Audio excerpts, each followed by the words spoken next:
Welcome to Pastor's Chat today. We're in Revelations chapter 12.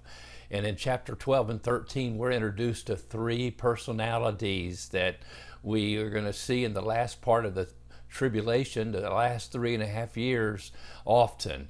We see here that we have the dragon. We have, of course, that's Satan.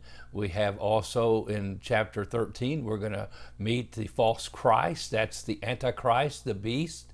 And then we're going to see the false prophet. And of course, Satan is an imitator. He's a counterfeiter. And he uses people to fulfill his goals. People that show up sometimes in flesh. Of course, the Antichrist is going to be a real person. Satan is a real person. Mark it down. We remember we were warned by Peter in 1 Peter chapter 5. Be vigilant, be sober. Your adversary, the devil, goes about like a roaring lion. We're told in Ephesians 6 that we do not wrestle with flesh and blood, but with principalities and powers and spiritual wickedness in the heavenly places.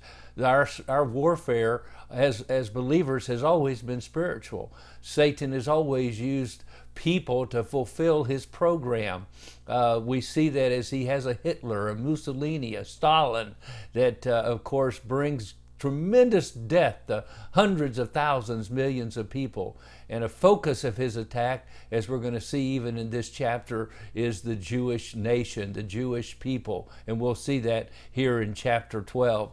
And so we know that the beast is the future world ruler. Who will be the Antichrist. Now, we need to understand that there's always been Antichrist. 1 John tells us this. And they were Antichrist. That's people anywhere throughout the ages who have showed up claiming to be the Messiah, claiming to be the Christ, or even acting on behalf of Satan to do his will. I would say Stalin was an Antichrist, and Hitler and Mussolini and these people like that who brought death to people. Antichrist, people who oppose God, oppose God's program. They're real people. They're there, and Satan works through them to accomplish his purposes, as we said. And you see these people even today, maybe in a Putin, trying to bring forth his agenda, which of course is death. But it's at the same time, remember this, Satan is only God's disobedient servant.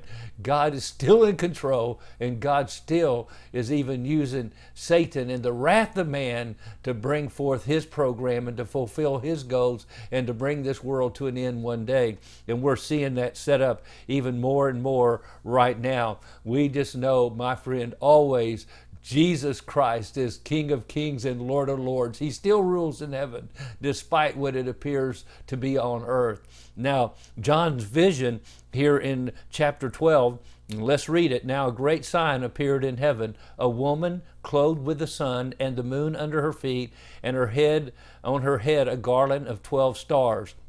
And of course, then she, being with child, cried out in labor and in pain to give birth. I believe this is a picture and no doubt symbolic of the nation of Israel, the woman. Throughout the Old Testament, Israel's compared to a woman, and even a woman in travail. Isaiah 54:5, Isaiah 66:7, and Jeremiah 3:6-10, Micah 4 verse 10. The apostate world system is compared to a harlot. So Israel's compared to a woman. The apostate world system is compared to a harlot. Revelations chapter 17 verse 1. And then the church is compared to a pure bride. That's Revelation 19 verse 1. Now, she is clothed with the sun and the moon under her feet, and on her head a garland of 12 stars. And you can't help but think about the dream of Joseph back in the book of Genesis, a garland of 12 stars, the 12 tribes of Israel.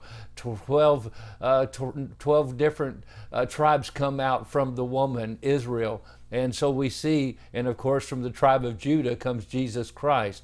Now, she's being with child, and of course we believe Israel gives birth to a lady named Mary, who gives birth to Jesus Christ from the tribe of Judah, and she's in labor and in pain to give birth. Now, we'll have to finish this tomorrow. It gets exciting as we look at this chapter. Well, God bless you, and you have a wonderful, wonderful day. Study this chapter with us, and may the Lord bless you. God bless.